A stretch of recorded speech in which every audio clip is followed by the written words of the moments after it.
Assalamualaikum warahmatullahi wabarakatuh. Perkenalkan, nama saya Yayu Yuningsi Masugi, mahasiswi Politeknik Negeri Ambon, program studi Teknik Produksi Migas. Di video ini, saya akan menjelaskan sedikit tentang interpretasi well logging serta langkah-langkah pembuatan data well logging pada aplikasi software Logview. Jadi, well logging adalah proses pengukuran dan pencatatan sifat-sifat fisik, batuan, dan fluida yang ada di dalam formasi geologi yang dilakukan di dalam sumur pemboran. Kegiatan ini bertujuan untuk memperoleh informasi tentang karakteristik formasi batuan seperti litologi, porositas, permeabilitas, dan kandungan fluida, serta tekanan pada formasi. Dalam proses well logging ini ada beberapa log utama yang digunakan, contohnya seperti log gamma ray, ada log SP, log kaliper, log resistivitas, log densitas, log neutron, dan log sonik. Iya, jadi log pertama yang akan saya bahas merupakan log spontaneous potensial atau SP. Jadi log ini itu mengukur keberadaan potensial listrik alami yang terjadi antara fluida dalam formasi batuan dan fluida pengeboran di dalam sumur. Jadi SP log ini terutama digunakan untuk mengidentifikasi lapisan permeabel, membedakan batuan bersih dari batuan yang mengandung shale, dan memperkirakan salinitas fluida formasi. Astrolog ini bekerja berdasarkan prinsip elektrokimia. Jadi, ketika fluida formasi atau air asin dan fluida pengeboran atau lumpur bor bersentuhan melalui lapisan permeabel, terjadi perbedaan potensial listrik karena perbedaan konsentrasi ion antara kedua fluida ini. Jadi, perbedaan potensial ini disebut dengan potensial elektrokimia dan diukur sebagai kurva SP. Selanjutnya adalah log gamma ray. Log gamma ray ini mengukur radiasi gamma alami yang dipancarkan oleh batuan di dalam sumur bor. Gamma ray log terutama digunakan untuk mengidentifikasi litologi, membedakan batuan reservoir seperti sandstone atau limestone dari batuan non-reservoir seperti shale, dan untuk korelasi stratigrafi antar sumur. Jadi, gamma ray log ini bekerja dengan mendeteksi radiasi gamma alami yang dipancarkan oleh unsur-unsur radioaktif dalam batuan, terutama seperti kalium, thorium, dan uranium. Unsur-unsur ini lebih banyak terkandung dalam batuan shale daripada batuan bersih seperti sandstone atau limestone. Oleh karena itu, batuan shale cenderung memiliki pembacaan gamma ray yang tinggi, sedangkan batuan bersih memiliki pembacaan gamma ray yang rendah. Selanjutnya adalah log porositas.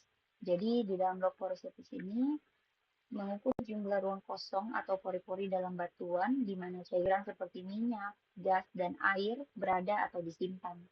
Tiga jenis utama dari log porositas ini adalah log sonik, log densitas, dan juga log neutron. Ya, yang pertama ada log sonik. Jadi, log sonik ini menggunakan gelombang suara untuk mengukur porositas. Log ini bekerja dengan memancarkan bunyi dengan interval yang teratur dari sebuah sumber bunyi atau transmitter, sehingga bunyi tersebut akan merambat melalui batuan formasi sejauh 1 feet. Dan bunyi yang akan diterima oleh alat penerima atau yang disebut juga dengan receiver. Besarnya perambatan bunyi ini bergantung pada beberapa hal, yaitu litologi dan fluida pengisi pori-pori batuan formasi. Pada kurva log sonik, saat bunyi melewati medium cair seperti minyak dan air, akan menghasilkan kurva yang lebih besar dibandingkan dengan saat bunyi melewati medium padat seperti matriks batuan. Yang kedua ada log densitas. Log densitas ini merupakan alat yang digunakan untuk merekam respon densitas buf dari formasi lubang bor termasuk mineral dan fluida. Density log ini dia mengirimkan sinar gamma ke dalam formasi batuan melalui perangkat khusus yang disebut sonde densitas. Ketika sinar gamma berinteraksi dengan elektron dalam atom batuan, sebagian energi sinar gamma tersebut akan tersebar atau terserap. Detektor yang terpasang pada sonde densitas ini akan mengukur intensitas sinar gamma yang kembali setelah berinteraksi dengan formasi batuan.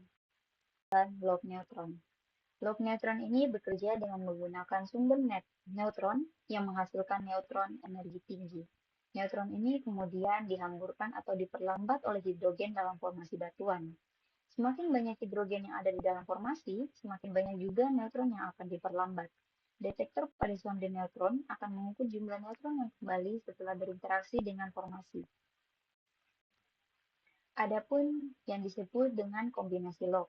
Pada kombinasi Log ini, log neutron dan log densitas biasanya digabungkan agar membantu kita mengidentifikasi adanya gas di dalam pori-pori jika kurvanya saling bersilangan. Selanjutnya ada log resistivitas. Log resistivitas ini merupakan alat yang berfungsi untuk mengukur resistivitas batuan formasi dan fluida pengisi pori-pori batuan dari lubang bor dengan beberapa bantuan elektroda. Satuan dari resistivitas adalah ohm meter. Jadi, log resistivitas ini digunakan untuk menentukan saturasi air dan saturasi hidrokarbon. Resistivitas yang tinggi biasanya menunjukkan keberadaan hidrokarbon dan resistivitas yang rendah itu menunjukkan keberadaannya air. Selanjutnya adalah water saturation atau saturasi air. Jadi ini merupakan log turunan yang menunjukkan berapa banyak pori-pori ruang di dalam batu yang terisi air. Jadi untuk water saturasi ini biasanya menunjukkan dengan SP tinggi, berarti batu tersebut memiliki sebagian besar air di pori-porinya, biasanya pada zona non-reservoir. Dan SP rendah berarti ada lebih sedikit air yang menunjukkan hidrokarbon seperti minyak atau gas. Selanjutnya adalah litologi log. Jadi log ini merupakan log turunan yang digunakan untuk mengidentifikasi jenis batuan yang ada di dalam bawah permukaan, seperti batu pasir, serpih, atau batu kapur. Log ini memberikan visual representasi dari formasi tersebut berdasarkan komposisi data dari log yang diukur seperti sinar gamma, densitas, dan log neutron. Iya, jadi ini adalah langkah-langkah di mana saya akan membuat interpretasi lognya menggunakan aplikasi software Logview. Jadi, ini merupakan tampilan awal daripada aplikasi Logview yang sudah saya download. Kemudian, langkah pertama yang harus kita lakukan pada bagian kiri layar ini, kita tekan tanda tambah pada Logview data files. Lalu di sini ada menu well. Jadi di menu well ini kita akan klik kanan. Setelah itu ada muncul seperti ini, yaitu create new well. Kita tekan dan kita ganti namanya jadi nama kita. Ini nama yang saya gunakan Yayu 1. Iya, jadi setelah itu akan muncul seperti pada layar, yaitu Yayu 1 yang sudah menjadi data well. Setelah itu di sini kita pada Yayu 1 ini kita masuk di well log, lalu kita klik kanan. Setelah itu kita import well log file. Ya, di sini sudah ada data login yang saya simpan. Namanya sumur 1. Di sini kita tekan buka. Setelah itu akan muncul tampilan seperti ini. Nanti di log name ini kita ganti namanya.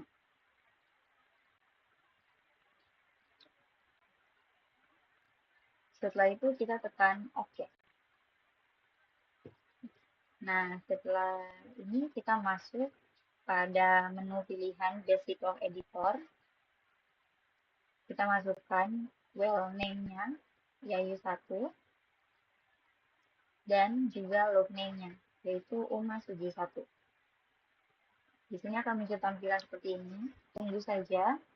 Nah, akan muncul tampilan seperti ini ya. Untuk data ini, log yang akan kita pakai itu yaitu log SP, log GR atau gamma ray, RILD, RHOB, dan juga CNPOR. Jadi di sini kita akan ganti nama dari data CNPOR ini. Caranya itu kita klik kanan. Setelah itu kita tekan rename kolom. Setelah itu kita ganti nama kolomnya menjadi NPHI. Kita klik OK. Nah, di sini sudah terganti namanya menjadi NPHI. Setelah itu di bagian RILD, kita juga tekan klik kanan. Lalu kita rename kolom juga. Dan kita ganti menjadi LLD. Kita tekan OK. Nah, di sini juga sudah terganti ya namanya jadi LLD. Setelah itu, kita masuk ke bagian template. Ya, di sini kita klik kanan, kita create new template. Nah, di sini template-nya kita kasih nama seperti ini. Kita hapus dulu. Template underscore yayu 1. Terus gitu. Yayu 1. Kita tekan OK. Nah, setelah itu kita masuk di bagian template editor. Lalu di sini kita akan ganti posisi dari gamma ray yang tadinya di sebelah kanan, kita ganti ke sebelah kiri. Caranya, kita masuk ke bagian ini, lalu kita tekan di bagian area 1. Nah, di bawah sini ada settingnya, jadi kita akan kasih untuk left-nya itu, di curve left-nya ini, kita ganti jadi left border, bagian atas banget. Dan untuk curve right-nya, kita ganti dengan GR. Nah, sekarang sudah terganti ya tampilan untuk GR dan kurva GR dan SP-nya ini. Yang tadinya GR berada di sebelah kanan, sekarang sudah ada di bagian kiri. Nah, selanjutnya kita masuk ke bagian log plot. Oh ya, kita save dulu ya template-nya, jangan sampai lupa. Nah, setelah itu kita masuk ke bagian log plot. Di sini kita masuk dulu di sini. Lalu kita klik kanan, kita tekan create new log plot. Di sini kita kasih namanya log plot underscore yayu 1. Oke. Kita tekan OK. Nah, di sini udah ada muncul tampilan seperti ini. Log plot yayu 1. Lalu kita kasih masuk di sini namanya log plot yayu 1. Dan kita kasih masuk juga well name-nya yayu 1. Last name-nya juga Uma Suji 1. Ya, setelah itu kita masuk ke bagian template-nya. Ini juga kasih masuk template yayu 1. Setelah itu akan ada, nah akan muncul seperti ini. Kalau kalian bisa lihat, ya ini adalah tampilan daripada kurvanya. Kita bisa perkecil seperti ini. Saya pakai ini aja. Lalu setelah itu kita menentukan daerah minyaknya. Ada di bagian sebelah sini, kurva RHOB dan NPHI ini. Ini kita tentukan aja ya. Nah, aku mau ambilnya di bagian sini. Jadi kita masukin ya. Di sini kita tekan use custom depth ya. Di sini kita kasih masuk angka yang mau kita jadiin sebagai tempat di mana ada cadangan minyak. Nah, aku pilih yang ini ya, biar berada di tengah-tengah. Di sini itu sekitar 480. Dari sini kita kasih masuk ke 480. Nah, dia udah kepotong ya bagian ininya. Dan bagian ininya itu dia ada di bagian karena dia panjang banget loh guys. Nah, kan yang di sini dia di 700 95. Nah, ini ada ya muncul.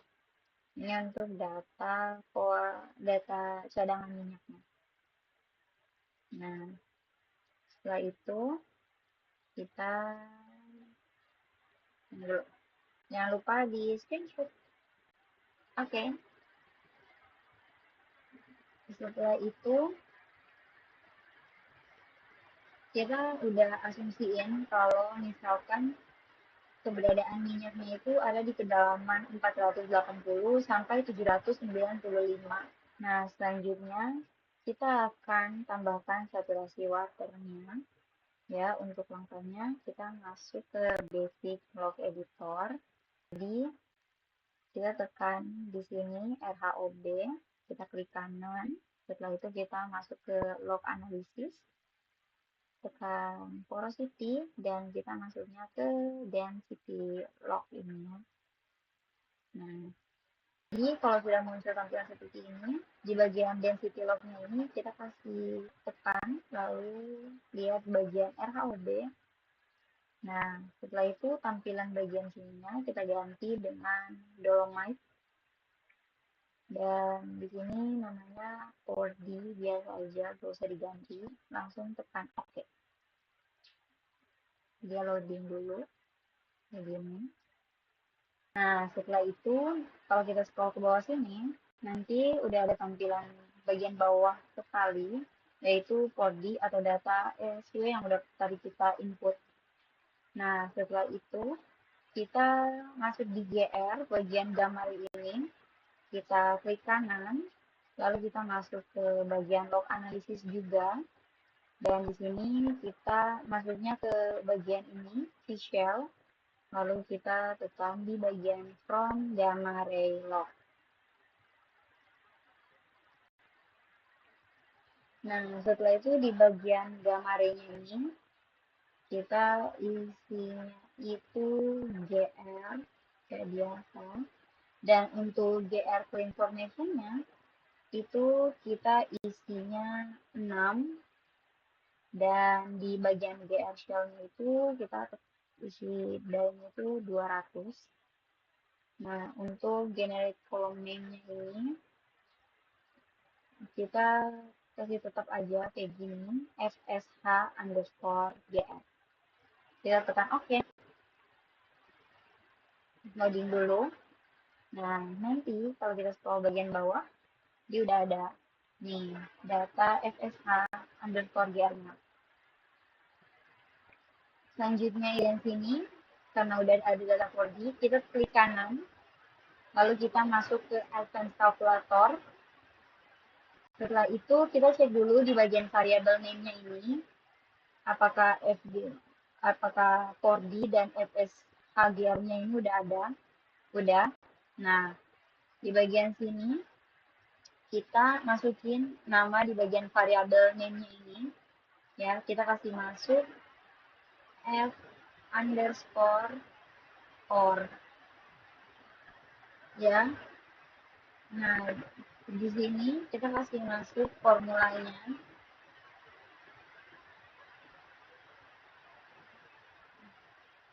Kita kasih masuk formulanya. Karena X20 ini 4D, jadi kita kasih masuk X20 kita kali dalam kurung 1 dikurangi dengan X21 tutup kurung. Oke, setelah itu kita execute, tekan execute di sini. Nanti bakalan loading dulu seperti ini dan muncul tampilan seperti ini. Nah, setelah itu di sini udah muncul ya data F4-nya.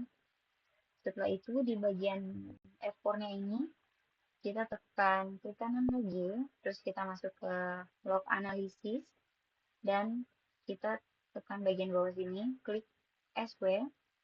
dan kita tekan archi formula. Nah, di bagian porosity-nya ini, kita tekan F4 bagian bawah banget ini. Terus untuk true formation reservoir ini kita kasih masuk di bagian RXORT. Ya, ini gak usah diganti. Semuanya sama aja ya. Lalu di bagian generate kolomnya ini kita kasih masuk namanya tetap SW. Terus kita klik OK. Nah, ini akan muncul kayak gini, loading juga. Nah, nanti di bagian bawah sini udah ada muncul SW. Selanjutnya kita masuk ke bagian template editor sini. Lalu di bagian atas ini template yayu underscore daftar underscore yayu 1 ini kita akan tekan klik kanan lalu kita add curve track. Nah, nanti track 4 ini bakalan muncul di bawah track 3 ya. Setelah itu di bagian track 4 nya ini kita akan klik juga kanan, terus kita tambahin add new curve, terus kita tekan OK kalau ada muncul tampilan kayak begini. Nah, di sini udah ada. Lalu kita tekan lagi di bagian ininya, dia add new area. Oke. Nah, nanti bagian sininya ini udah ada tampilan track baru, yaitu track 4. Ya. Setelah itu di bagian bawahnya ini, di bagian area satunya, itu untuk curve left-nya ini kita isinya dengan left border. Dan yang curve right ini kita isi dengan SW ini. Setelah itu bakalan muncul tampilan seperti ini. Untuk warnanya bisa kalian ganti, tapi aku pakai warnanya aja. Nah, setelah itu kita masuk ke bagian zone editor. Oh ya, sebelumnya kita save dulu ya. Nah, setelah itu kita masuk ke bagian zone editor ini. Lalu kita klik plus di bagian sini, add new zone, dan kita pilih namanya dulu. Dulu sandstone. Colornya terserah ya, mau apa aja warnanya bisa. Terus tekan OK. Oke. Terus kita tekan lagi namanya itu zone name 2. Kita tekan OK.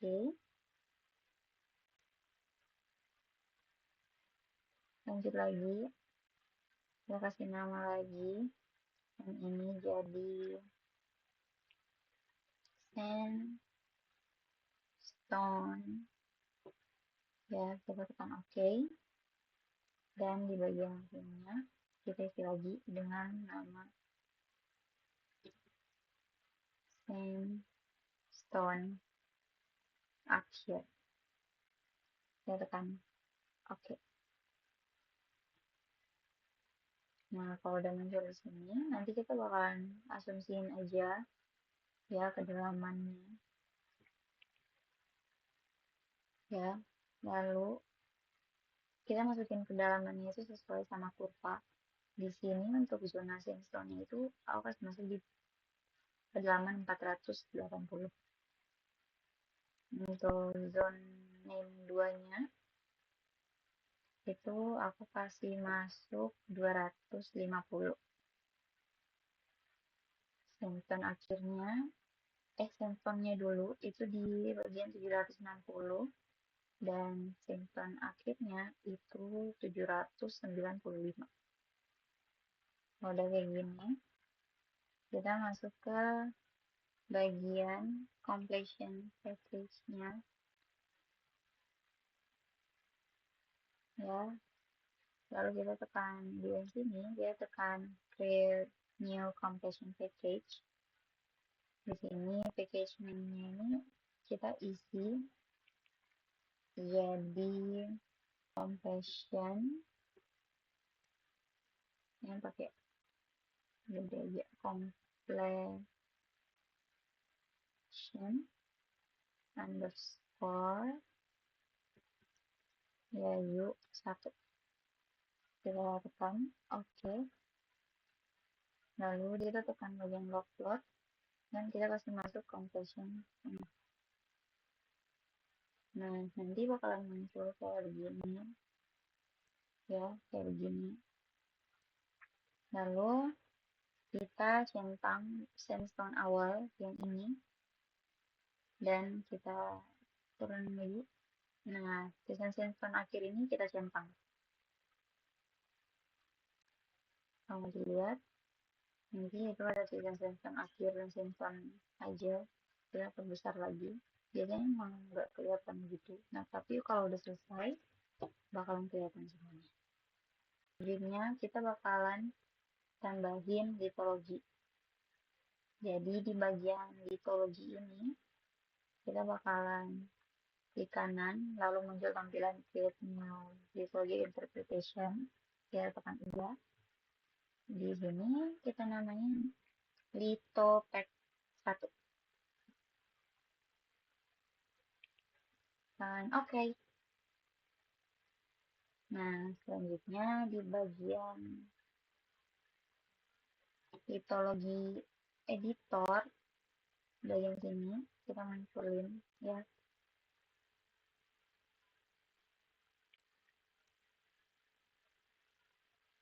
Nah, nanti di sini kita tekan.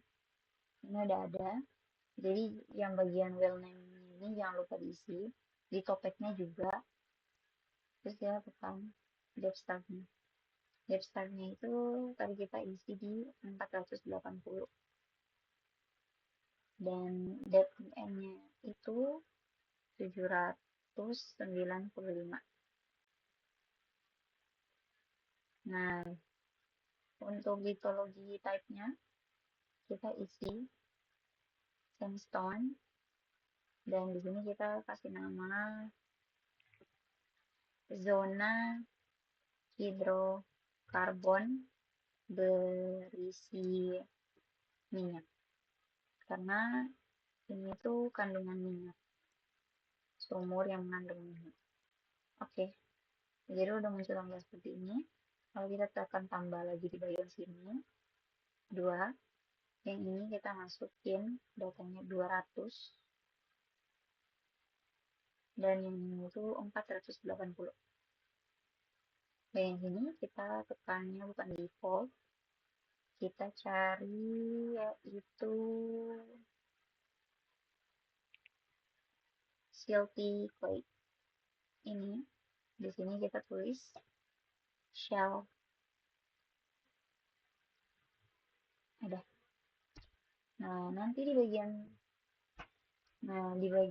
sini ini udah muncul 200 sampai 480 itu adalah zona shell, dan dari 480 sampai 795 itu merupakan zona hidrokarbon yang berisi minyak.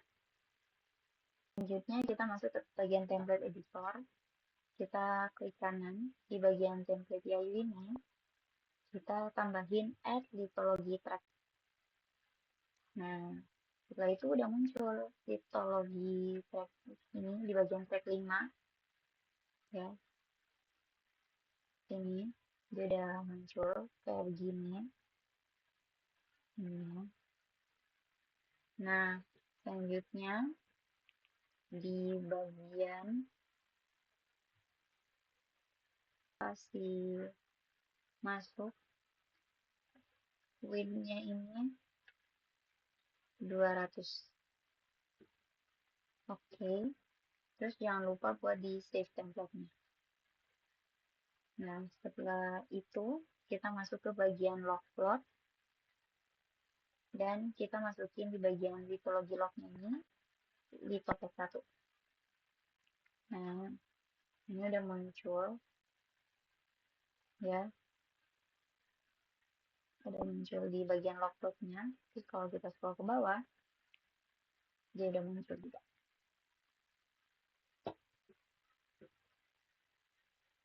Jadi kalau udah seperti ini udah merupakan tahap terakhir dari pembuatan data well logging pada aplikasi software Logi.